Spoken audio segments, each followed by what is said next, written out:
Social మీడియాని మనం మంచికి వాడుకున్నాం, చెడుకి వాడుకున్నాం. కానీ ఇలా ఇల్లీగల్ బెట్టింగ్ యాప్స్ని ప్రమోట్ చేయడం ఎంతవరకు కరెక్ట్ అంటారు? ఫస్ట్ సొల్యూషన్ వచ్చేసి ఏంటంటే ఇన్ఫ్లుయెన్సర్స్కి ఇచ్చేది. నా అన్వేషణ అనేది ఇప్పుడు వీడియోస్ చేస్తున్నాడు, వ్యూవర్షిప్ తగ్గిపోతుంది అంటే లక్ష్మీమాత ఏమైపోతుంది, ఐఫోన్, మంచి కార్, విల్లా. ఇది తెలియకనే వీళ్ళు ఇన్స్టెంట్ డబ్బుల పైన. రెండోది వచ్చేసి ఏంటంటే కామన్ ఆడియన్స్, అంటే ఎవరైతే వీళ్ళు ప్రమోట్ చేయంగానే వీళ్ళకి కూడా కకృతి ఎందుకు అని అంటే సింపుల్ ఒకటే అనమాట.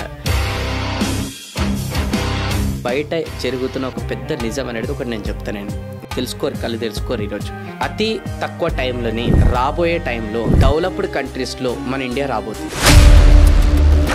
ఓకే, ఎందుకు? ఇది అన్ని దేశాలకు తెలుసు. సో వీళ్ళు ఇంటెలిజెంట్గా ఏం చేసేది తెలుసా, కొన్ని లక్షలతో కూడుకున్న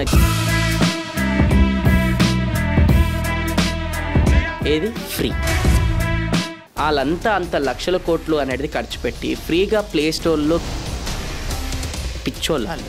వాళ్ళ గోల్ ఏందనంటే ఇండియాలో యూత్ గనక ఈ మధ్య సోషల్ మీడియాలో ఎక్కడ చూసినా బెట్టింగ్ యాప్స్ అనేది చాలా గోల్ అయిపోయింది. రోజు నా అన్వేషణ ఒక వీడియో వస్తుంది, అక్కడ ఉన్న వాళ్ళది ఏడుపులు, ట్రోలింగ్ వీడియోస్ అన్నీ వచ్చేస్తున్నాయి. ఎప్పుడు ఎవరిది పెడతారా అని చెప్పేసి భయపడతా ఉన్నారు. సో ఏం చేస్తున్నారంటే ముందే మేమైతే ఏం చేయలేదని ముందే వీళ్ళు రిలీజ్ చేసేస్తున్నారు వీడియోస్. సో బెట్టింగ్ యాప్ అనేది ఇప్పుడు చాలా దారుణం అయిపోయింది, చాలా నడుస్తుంది బెట్టింగ్ యాప్కి సంబంధించి. మీరు చెప్పండి, సోషల్ మీడియాని మనం మంచికి వాడుకున్నాం, చెడుకి వాడుకున్నాం. కానీ ఇలా ఇల్లీగల్ బెట్టింగ్ యాప్స్ని ప్రమోట్ చేయడం ఎంతవరకు కరెక్ట్ అంటారు? First of all illegal betting app అయినా లీగల్ బెట్టింగ్ యాప్ అయినా కూడా అది తప్పే. ఫస్ట్ థింగ్ అది. ఎందుకంటే ఈరోజు గేమ్స్కి సంబంధించిన యాప్స్ కావచ్చు, ఆర్ఎల్స్ ఈ బెట్టింగ్కి సంబంధించిన యాప్స్ కావచ్చు, జనాలకి ఏదైతే టైం వేస్ట్ చేస్తుందో ఏవైతే యాప్స్ కావచ్చు, ఇవన్నీ కూడా ఈరోజు 1 మిలియన్ సబ్స్క్రైబర్స్ నా యూట్యూబ్ ఛానల్కి ఉన్నారు వెనుకలు అనే పేరుతోని. ఎన్నో మెయిల్స్ అనేది వచ్చినాయి, ఒక్కటి నేను ఇప్పటివరకు ప్రమోట్ చేయలేదన్నమాట. ఎందుకు చేయలేదంటే నా పర్పస్ ఏంది, నా ఛానల్ది ఒకటే సింపుల్, జనాల జీవితంలో వాల్యూ యాడ్ చేసుకుంటూ జనాల గోల్స్ అచీవ్ చేసుకుంటూ హెల్ప్ చేయడం అనేది నా పర్పస్ అనమాట. సో నేను ద మూమెంట్ ఈ పర్పస్ అంటే నేను ప్రమోట్ చేసినప్పుడు నా పర్పస్ అనేది ఏమైపోయింది, ఫెయిల్ అయిపోయింది కదా. సో అందుకోసం ఫస్ట్ థింగ్ మనం అది చేయలేదన్నమాట. రెండోది, ఇప్పుడు ఎవరైతే చేశారో మళ్ళీ వాళ్ళ పరిస్థితి ఏంది. ఇప్పుడు ఎవరైతే చేశారో ఇప్పుడు వాళ్ళందరూ కూడా వాయిస్ అనేది రేస్ చేస్తున్నారు. ఆ వాయిస్ ఎవరైతే రేస్ చేస్తున్నారు, who ever it may B, ఒక్కరే పర్సన్ అని ఈరోజు మనం అనుకోవద్దు, ఇంకా కొంతమంది చిన్న క్రియేటర్, పెద్ద క్రియేటర్ అందరూ కూడా వాయిస్ రేస్ చేస్తున్నారు. ఓకే, అది ఎవరైతే వాయిస్ రేస్ చేస్తున్నారో దాంట్లో 2 కారణాలు ఉన్నాయి. ఒకటి జెన్యూన్, ఇంకోటి ఇన్స్టెంట్ వ్యూస్ కోసం. ఓకే, సో ఈ రెండిట్లో ఏది అనేది మనం కొంచెం అబ్జర్వ్ చేస్తే బాగుంటుంది. ఎందుకంటే ఏ టాపిక్ పట్టుకోకుండా ఈ టాపిక్ ఎవరైతే ఇప్పుడు చేస్తున్నది పట్టుకుంటేనే ఇన్స్టెంట్ వ్యూస్ అనేది చాలామందికి అనేది వస్తున్నాయి. సో అది దృష్టిలో పెట్టుకొని అనేది చేస్తున్నారు. అది నిజంగా జెన్యూన్ ఫైట్ అంటే, జెన్యూన్ ఫైట్ అనేది గవర్నమెంట్కి క్వశ్చన్ చేసి గవర్నమెంట్కి దీనిపైన ఇమీడియట్గా స్ట్రిక్ట్ రూల్స్ తీసుకురావాలి అనేది అది క్వశ్చనింగ్, అది సొల్యూషన్. కానీ వాళ్ళు తప్పు చేసారు, వీళ్ళు తప్పు చేశారు, వాళ్ళు తప్పు చేశారు, పేర్లు చెప్పుకుంటూ పోతే తప్పు అయిపోయింది, వాళ్ళు యాక్సెప్ట్ చేసారు, తప్పు చేసినా మేము చేయమన్నారు, అయిపోయింది అది అక్కడే. ఇంకోసారి చేస్తే చట్టం ఎలాంటి రియాక్షన్ తీసుకోవాలి, యాక్షన్ తీసుకోవాలి అని చెప్పేసి చట్టం కూడా ఇప్పుడు రూల్స్ తీసుకొచ్చేసింది. ఇక్కడ సీఎం గారు కూడా అసెంబ్లీలో మాట్లాడారు, మేము వదలం ఇక ఇప్పటి నుంచి ఎవరు చేసినా మనకు ఉంటుంది అని చెప్పేసారు. సో ఆల్రెడీ సొల్యూషన్ కూడా వచ్చింది. ఇంకా ఏదైనా సొల్యూషన్ ఇంకా స్ట్రాంగ్ రావాలంటే దానిపైన వీడియోలు చేయాలి, బాగుంటుంది.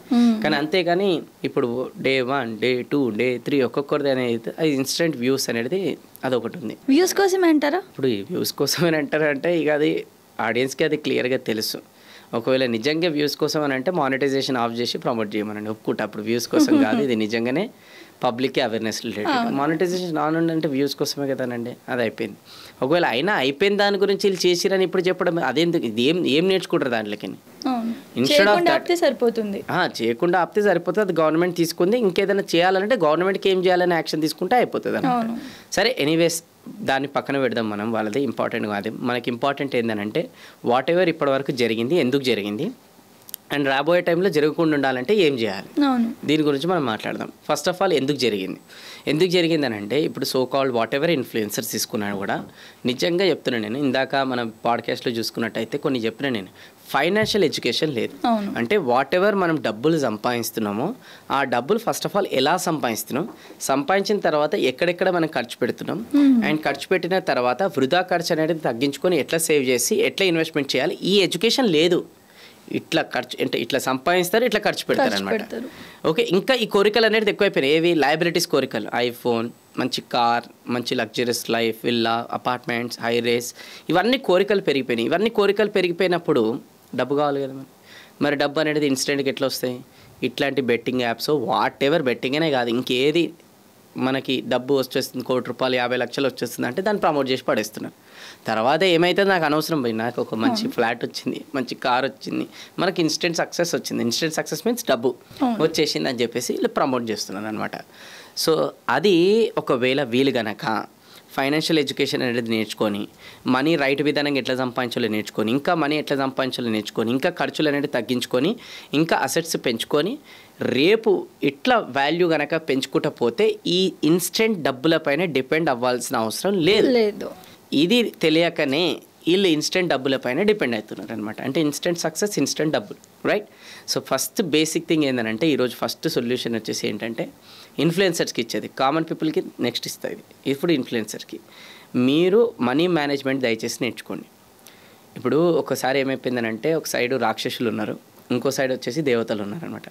సో వాళ్ళిద్దరు కూడా కలిసి ఒక పాముని ఏదైతే ఉందో దాన్ని ఒక కొండకి కట్టేసేసి తాడులాగా చేసుకొని లాగడం స్టార్ట్ చేసారు. ఒక్కొక్క ఐటమ్ అనేది వచ్చిందనమాట. ఇది అందరికి తెలుసు మీకు. దాంట్లోకి లక్ష్మీమాత వెళ్ళిన తర్వాత దేవతలు అంటారు నాకు కావాలని, రాక్షసులు అంటారు నాకు కావాలని.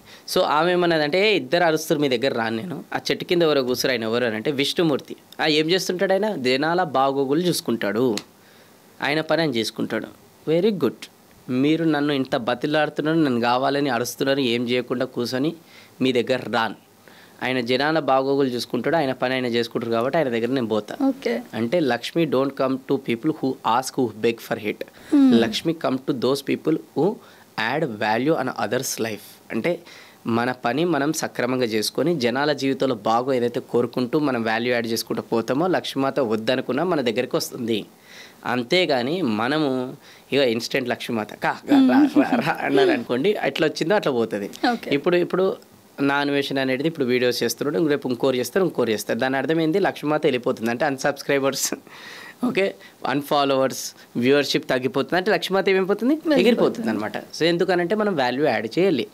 సో అందుకోసమే చెప్పేది ఏంటంటే ఫస్ట్ డబ్బు ఎట్లా సంపాదిస్తాను, రైట్ వాల్యూ యాడ్ చేసుకుంటూ, అంటే జనాల బాగోగులు అనేది మంచిగా వాళ్ళ జీవితంలో ఉపయోగపడేది చేసుకుంటూ, ఎడ్యుకేట్ చేసుకుంటూ, సంథింగ్ వాట్ ఎవర్ ఎంటర్టైన్మెంట్ చేసినా జెన్యూన్ చేయాలి, ఎడ్యుకేట్ ఏదైనా కంటెంట్ చేసినా జెన్యూన్ చేయాలి. అంతేగాని కంటెంట్ కోసం ఏది చేసినా కంటెంట్ కోసం అని అంటే మరి కంటెంట్ కోసం అంత దిగాడతారా చెప్పు?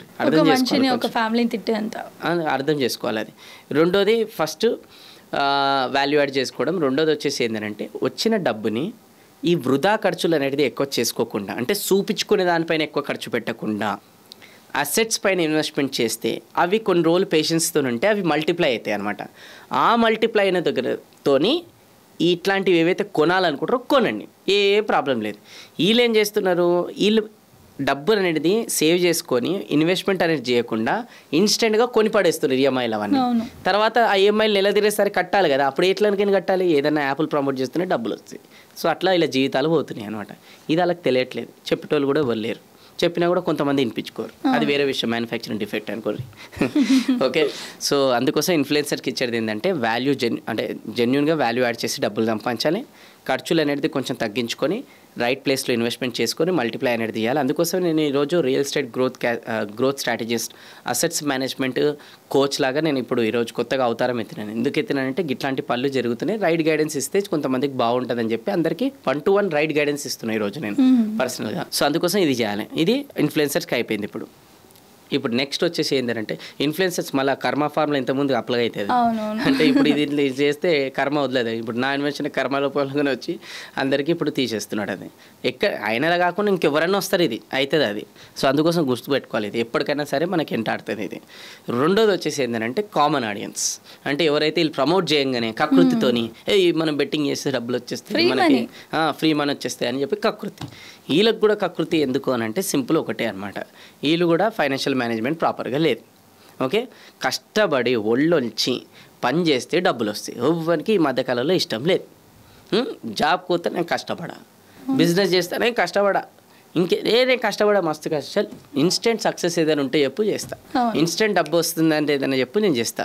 ఈరోజు చాలామంది యూత్కి స్పెషల్గా ఒళ్ళు అనేది వంగుతలేదు. ఎందుకు వంగుతలేదు అంటే సింపుల్ రీజన్, పేరెంట్స్ క్రెడిట్. ఎందుకంటే కొంతమంది తల్లిదండ్రులు కూడా ఏం చేయకున్నా కూడా వాళ్ళు పోషిస్తారు ఫస్ట్ థింగ్. ఎందుకంటే తల్లిదండ్రులు కూడా అరే నేను కష్టపడ్డా, నువ్వు కష్టపడకున్నా పర్లేదు రాబాయ్ నేను పెడతా నీకు అని చెప్పేసి అంటున్నారు అనమాట.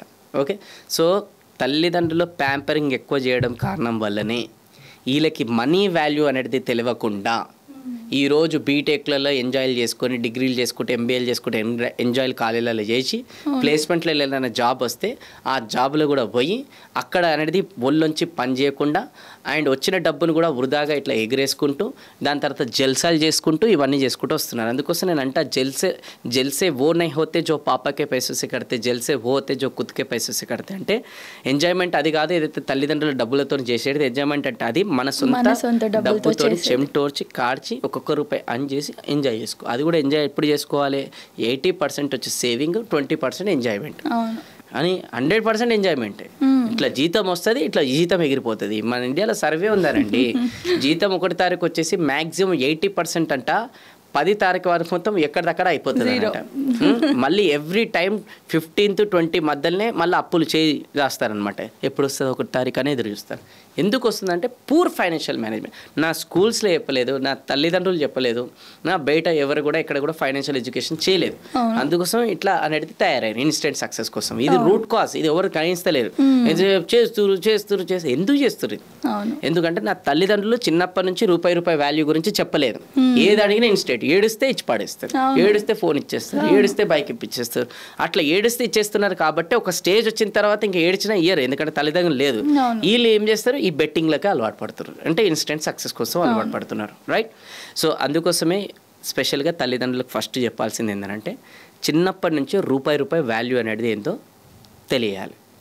ఇది ఫస్ట్ సొల్యూషన్. కష్టం అంటూ ఏంటో తెలియాలి, ఇది సెకండ్ సొల్యూషన్.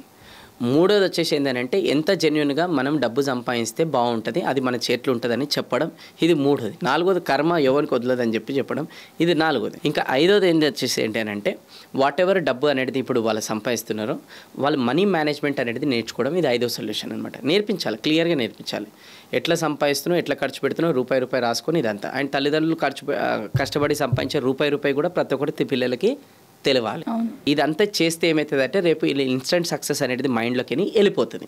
రెండోది, ఈ బెట్టింగ్ యాప్ అయినా కాదు, ఈరోజు ఏ యాప్ అయినా ఘోరమే కదా. ఈరోజు ఇంకొకటి, ఇప్పుడు యూత్ కాదు, ఇది బయట జరుగుతున్న ఒక పెద్ద నిజం అనేది ఒకటి నేను చెప్తాను. ఎందుకంటే నేను చాలా డిఫరెంట్ కంట్రీస్ ట్రావెల్ చేస్తున్నాను కాబట్టి ఇది బయట జరిగే నిజం ఇది. ఓకే, ఇది ఈరోజు తెలుసుకోరు. ఈరోజు అతి తక్కువ టైంలోనే రాబోయే టైంలో డెవలప్డ్ కంట్రీస్లో మన ఇండియా రాబోతుంది. ఓకే, ఎందుకు? ఏ దేశంలో లేని యూత్ మన ఇండియాలో ఉన్నారు. ఇది అన్ని దేశాలకు తెలుసు, ఎస్పెషల్లీ చైనా ప్లస్ ఇంకా కొన్ని యుఎస్ ఇలాంటి దేశాలకు తెలుసు. India it's going to be fastest growing country, developed country అని చెప్పేసి రాబోతుందని తెలుసు. సో వీళ్ళు ఇంటెలిజెంట్గా ఏం చేసేది తెలుసా, కొన్ని లక్షలతో కూడుకున్న గేమ్స్ అన్నీ కూడా డెవలప్ చేసి అది ప్లే స్టోర్లో యాప్ స్టోర్లో వేసి పడేసారు. ఏది? ఫ్రీ. మన ఇండియా మైండ్ సెట్ అనేది గ్రహించాలి. మన ఇండియాలో మైండ్ సెట్ కొంతమందికి ఫ్రీగా వస్తే వదలరు, కకృతి. సో ఆ ప్లే స్టోర్లో ఆ గేమ్స్ అనేది ఏవైతే ఉన్నాయి కదా, క్యాండీ క్రష్, లూడో, చెప్తా కొంచెం మీకు, క్యాండీ క్రష్, లూడో, ఇవన్నీ గేమ్స్ అనేది అలా ఫ్రీగా వదిలేయంగానే ఈ కకృతి కొంతమంది ఎవరైతే ఉన్నారో అవి డౌన్లోడ్ చేసుకొని పొద్దుదాకా ఆడుకుంటూ కూర్చుంటున్నారు. ఇంకా సోషల్ మీడియాలో పోస్ట్ చేసి I have crossed this many levels friends, I have crossed this many friends levels అని పెడుతుంటారు కొంతమంది ఇంకా సోషల్ మీడియాలో. ఎందుకంటే నేను ఇన్ని లెవెల్స్ క్రాస్ అయ్యానని గొప్పగా చెప్పుకోనికే అనమాట. ఇన్ని లెవెల్స్ క్రాస్ కావడానికి ఎన్ని గంటలు వేస్ట్ అయ్యి ఉండొచ్చు? ఒక మినిమం 2-3 అవర్స్, రైట్? ఇక్కడ ఏమైతుంది వెనుకలో నేను చెప్పాలి. వాళ్ళంతా అంత లక్షల కోట్లు అనేది ఖర్చు పెట్టి ఫ్రీగా ప్లే స్టోర్లో గేమ్స్ అనేది వదలడానికి పిచ్చోళ్ళు. వాళ్ళ గోల్ ఏంటంటే ఇండియాలో యూత్ కనుక వాళ్ళ గోల్ పైన ఫోకస్ చేస్తే ఇండియా డెవలప్డ్ కంట్రీ అవుతుంది. వీళ్ళు గోల్ పైన ఫోకస్ చేయకుండా వీళ్ళని డైవర్ట్ చేసి ప్లే స్టోర్లో ఫ్రీ గేమ్స్ ఏదైతే వదిలేస్తే ఈ పిచ్చోళ్ళు పొద్దున్నాక రీల్స్ చేసుకుంటానో ఆ లూడోలను లేదంటే క్యాండీ క్రష్లను లెవెల్స్ క్రాస్ చేసుకుంటా పొంగిపోకుండా అండ్ ఫేస్బుక్లో అక్కడిక్కడ నేను క్రాస్ చేసిన అని చెప్పి వేస్ట్ చేస్తుంటారు. సో ఇక్కడ ఏమైపోయింది తెలుసా, వేరే దేశాల గోల్స్ అనేది అచీవ్ అయిపోయారు. సో మైండ్ డైవర్ట్ చేస్తారు, డైవర్ట్ చేసి పడేసారు యూత్ది. అందుకోసం వీళ్ళు ఎంతసేపు ఏం చేస్తారు, పిచ్చోళ్ళు వీళ్ళంతా తెలియక క్యాండీ క్రష్ ప్లస్ ఇంకా లూడోలు ఇవన్నీ ఆడుకుంటా మంచిగా ప్లెజర్ అనేది పొందుతున్నారు. సో ఇక్కడ ఏమైపోయింది, వాళ్ళకి అర్థమైపోయింది ఇండియాలో యూత్ అనేది మొత్తం మనం డైవర్ట్ చేసి పడేసినాం. అందరూ పిచ్చోళ్ళు అందరూ కూడా గేమ్లలో ఫిజీ అయిపోయారు, అడిక్ట్ అయిపోయారు. పబ్జీలో మొన్నటి దాకుండే అట్లా మొత్తం కూడా అడిక్ట్ అయిపోయారు. ఇప్పుడు మనం అందరం కూడా ముంగడికి వెళ్ళిపోవచ్చు అని చెప్పి మిగతా కంట్రీలు ముంగడికి పోతున్నాయి. మనం ఏం చేస్తున్నాం ఈరోజు, ఇవి బానిస అయిపోయి అడిక్ట్ అయిపోయి మన జీవితాలు అనేది వెనకకి పోతున్నాయి అనమాట. సో ఎవరి గోల్ అచీవ్ అయింది ఈరోజు, వేరే కంట్రీస్. ఇక్కడ ఇండియా అనేది ఏమైపోతుంది, ఇక్కడ వెనకకి అనేది వెళ్ళిపోతుంది అనమాట. సో ఇండియా ముంగడికి వెళ్ళాలంటే ఇప్పుడు యూత్ మీ చేతిలోనే ఆధారపడింది. ఇప్పుడు ఈ లాజిక్ కనుక ఈ రోజన్నా కనీసం బుర్రలకు ఎక్కించుకొని మన ఇండియా అనేది నెంబర్ 1 పొజిషన్లో చూడాలనంటే యూత్ అనేది ఈ గేమ్స్ అనేది మొత్తం మొబైల్కి డిలీట్ చేసి పడేసి గోల్స్ పైన ఫోకస్ చేస్తే త్వరలో మన ఇండియా నెంబర్ 1 కంట్రీ అవుతుంది, నో డౌట్. అందుకోసమే కొంతమందికి అంట, boys please don't follow girls, follow your goals, automatically one day girls will follow you. రెండోది, boys or girls whatever it may be, don't follow this waste apps, otherwise you will waste your life. If you follow your goals, one day this country will feel proud of you. అర్థమైందా? So అందుకోసం దయచేసి మేల్కొని ఇప్పటికైనా సరే instant సక్సెస్కి పోకుండా, instant మనీకి పోకుండా, ఈ గేమ్స్లలో టైం వేస్ట్ అనేది చేసుకోకుండా కొంచెం మన గోల్ పైన మనం ఏదైతే పెట్టుకొని దానిపైన ఫోకస్ చేస్తే ముంగడికి వెళ్తాం. ఇప్పుడు మళ్ళీ ఇదేంది, మేము గేమ్స్కి అడక్ట్ అయిపోయినాం, అందులోకి బయటికి రాలేకపోతున్నాం, బెట్టింగ్కి అడక్ట్ అయిపోయినాం బయటికి రాలేకపోతున్నాం, ఇవన్నిట్లకి రాలేకపోతున్నాం అంటే దానికోసమే కదా పాడ్కాస్ట్ అనేది ఈరోజు స్టార్టింగ్లో పాయింట్ ఫోకస్ వివేకానంద గురించి చెప్పింది. ఈ దానికోసమే కదా చాలా వీడియోస్ నేను యూట్యూబ్లో చేసిన దానికోసమే. మొబైల్ అడిక్షన్ నుంచి బయటికి ఎలా రావాలి, డిప్రెషన్ నుంచి బయటికి ఎట్లా రావాలి, ఈ లవ్ ఫెయిలియర్ నుంచి ఓవర్కమ్ ఎట్లా చేయాలి, ఇవన్నీ కూడా వీడియోస్ చేసినాం. చూసి దాంట్లోకి బయటికి రావాలి. అండ్ బయటికి రాలేకపోతున్నానంటే మైండ్కి ఏమి ఇన్ఫర్మేషన్ ఇస్తున్నారు, ఆల్రెడీ నేను రాను, బయటికి రాలేకపోతున్నా కాదు నేను వస్తున్నా అని ఇన్ఫర్మేషన్ మైండ్కి ఇస్తే వచ్చేటట్టు మైండ్ కూడా చేస్తుంది అనమాట. ఆ పాజిటివ్ ఇన్ఫర్మేషన్ ఇవ్వండి ఫస్ట్. ఇప్పుడు ఒక డిసిజన్ తీసుకోండి, దట్ ఏమనంటే ఈ రోజు నుంచి నేను ఇన్స్టెంట్ సక్సెస్కి నేను పోను, రెండోది బెట్టింగ్ యాప్ జోల్స్కి పోను, మూడోది వచ్చేసి ఈ వేస్ట్ గేమ్స్ అనేది నేను ఆడాను. ఈరోజు ఒక డిసిజన్ తీసుకోండి. ఇప్పుడు అనొచ్చు, ఇంత వీడియో చూడంగానే డిసిజన్ తీసుకొని మారిపోతారా? అరే మనిషి మారడానికి ఒక రోజు సరిపోదు, ఒక వారం సరిపోదు, ఒక నెల సరిపోదు. మనిషి మారడానికి ఒక సెకండ్ చాలు. ఇప్పుడు అది తలుచుకుంటే ఆ సెకండ్ ఇప్పుడు తలుచుకోకుండా కూడా ఒక వారం తర్వాత తలుచుకున్నా కూడా అప్పుడు కూడా ఒక సెకండ్ పడుతుంది, ఒక నెల తర్వాత కూడా తలుచుకున్నా కూడా అప్పుడు కూడా ఒక సెకండ్ పడుతుంది. ఎందుకు ఆ సెకండ్ ఇప్పుడే రావద్దు? అంటే పీకల మీదకి వస్తేనే అప్పుడు లేస్తారా? అంటే ఫ్యామిలీలో ఎవరైనా చనిపోతేనే అప్పుడు సీరియస్ అవుతారా? లేదంటే జీవితంలో జరగరాంది ఏదైనా జరిగితేనే ఇప్పుడు సీరియస్ అవుతారు? ఇప్పుడు ఎందుకు గారు? ఇప్పుడు కనుక సీరియస్ కాలేదనుకోండి, ఫ్యూచర్లో empty pockets, empty stomach, broken heart will teach you the right lessons. ఈ మూడిట్లో ఏదైనా ఒకటి జరిగినప్పుడు గట్టిగా పడుతుంది, అప్పుడు మామూలుగా ఆడదు. కానీ ఇప్పుడు కనుక ఇప్పుడు నేను చెప్పినట్టు లేదంటే పెద్దోళ్ళు చెప్పినట్టు అరే సీరియస్ అయిపోతే రేపు లైఫ్లో వీళ్ళు ఒక ఎగ్జాంపుల్గా చాలామందికి ఉండి లైఫ్ అనేది సెట్ అయిపోతుంది. ఇప్పుడు కనుక సీరియస్ కాకుండా ఇప్పుడు వీడియో చూసుకుంటే కూడా గేమ్స్ ఆడుకుంటే లేదంటే వీడియో ఎవరైనా పంపించిన కూడా ఇగ్నోర్ చేస్తూ రేపటి రోజున మీ జోబు ఖాళీ అయినప్పుడు తెలుస్తుంది, కడుపులో మాడుతున్నప్పుడు తెలుస్తుంది, ఎవరన్నా వచ్చి బ్రేకప్ చేసినప్పుడు తెలుస్తుంది. అప్పుడు కళ్ళ నిండా నీళ్ళు ఉంటాయి, గుండె నిండా బాధ ఉంటుంది. ఇప్పుడు కనుక సీరియస్ అయితే రేపు కళ్ళ నిండా నీళ్ళు గుండె నిండా బాధ అనేది రాదు. ఎందుకంటే short term pain is equal to long term pleasure and short term pleasure is equal to long term pain. అంటే దీని అర్థం ఏంటంటే ఎవరైతే చిన్న చిన్న ఆనందాలు ఇప్పుడు తీసుకోవడానికి ప్రయత్నిస్తారో వాళ్ళు లాంగ్ టర్మ్లో నరకం అనుభవించాలి. చిన్న చిన్న ఆనందాలు అంటే బెట్టింగ్, గేమ్స్, రీల్స్, చాటింగ్, ఫ్రెండ్స్తో జులాయి తిరగడం, ఇవన్నీ చిన్న చిన్న ఆనందాలు. ఈ చిన్న చిన్న ఆనందాల పైన ఫోకస్ చేస్తే రేపు ఫ్యూచర్లో నరకం అని అంటే ఏంటంటే ఒక జాబ్ ఉందని నోటిఫికేషన్ పడితే 1000 మంది అప్లై చేస్తే 9999 రిజెక్ట్, ఒక్కరికి జాబ్. సంతోషపడద్దు, 9999లో మనం ఉంటాం వల్ల అంటే అది నరకం కదా. అప్పుడు ఆ జాబులు దొరకకపోతే ఏమైతే పరిస్థితి? తప్పుగా అనుకోవద్దు. కొంతమంది జొమాటోలో, స్విగ్గీలో లేదంటే వాచ్మ్యాన్లో, ఏటీఎం సెంటర్ దగ్గర జాబులు చేసుకుంటే చిన్న చిన్నగా ఉండాలి. అందుకోసం ఇప్పుడు కనుక సీరియస్ అయిపోతే అట్లాంటి పరిస్థితి కాకుండా గొప్పగా ఎదగొచ్చు. అట్లా అని చెప్పి ఇందాక పేర్లు తీసుకున్న వాళ్ళు చిన్నోళ్ళు కాదు, వాళ్ళు గొప్పోళ్ళు. వాళ్ళని నేను అంటలేను, పాపం వాళ్ళకి ఏ పరిస్థితి లేక వాళ్ళు అట్లా పాపం అట్లా అయిపోయారు. ఈరోజు తల్లిదండ్రులు అంతా సంపాదించి పెట్టి అంత ఇచ్చినాక కూడా మీరు అట్లా తయారవుతారు. వాళ్ళకి చూసి బాధ అంటున్నాను, కానీ వాళ్ళని నేను చిన్నగా చేస్తలే, నేను అది అర్థం చేసుకోండి. సో ఫైనలీ మీ వీడియో చూసి బెట్టింగ్ యాప్స్ ఆపేసి గేమ్స్ ఆపేసి లైఫ్పై కాన్సన్ట్రేట్ చేస్తే ఎవరైతే ఇప్పుడు ఈ వీడియో చూసేసి నిజంగా ఇంత చెప్పినందుకు సీరియస్నెస్తోని ఈ రోజు నుంచి బెట్టింగ్ యాప్ జోలికి పోను నేను. అలానే గేమ్స్ ఏదైతే నేను డిలీట్ చేసేస్తున్నా, నేను చేంజ్ అయినా అని ఎవరైతే చేంజ్ అవుతున్నారో వాళ్ళ కింద కమెంట్ బాక్స్లో ఐ హ్యావ్ చేంజ్డ్ అని కమెంట్ చేయండి. ఎందుకంటే నాకు కూడా అర్థమవుతుంది అంటే ఇంతసేపు ఇంత మాట్లాడినందుకు ఎంతమంది చేంజ్ అయ్యారని చెప్పేసి. నిజంగా ఆ కమెంట్ మీరు చేస్తారు కదా, ఆ చేసినందుకన్నా మీ లైఫ్లో చాలా చేంజెస్ అనేది వస్తుంది. ఎందుకంటే కమెంట్ చేయడం కూడా అంత మామూలు విషయం కాదు. ఆ కమెంట్ అనేది ఏదైతే చేయడం ద్వారా మీ మైండ్లో మెంటల్గా ప్రిపేర్ అవుతున్నారనమాట. ఎస్, నిజంగా ఈ రోజు నుంచి నేను చేంజ్ కమెంట్. అండ్ ఇంకోటి, ఎవరైతే ఈ బానిస అయ్యారు కదా ఇంతసేపు మనం మాట్లాడుకున్న అన్నిటికీ, వాళ్ళందరికీ వీడియో అనేది ఖచ్చితంగా షేర్ చేయాలి. వాళ్ళ జీవితం కాపాడే బాధ్యత మీది కూడా, మీరు చూసుకొని వదిలేదు, వాళ్ళకి షేర్ చేయాలి. Okay, so thank you so much sir. Thank you so much.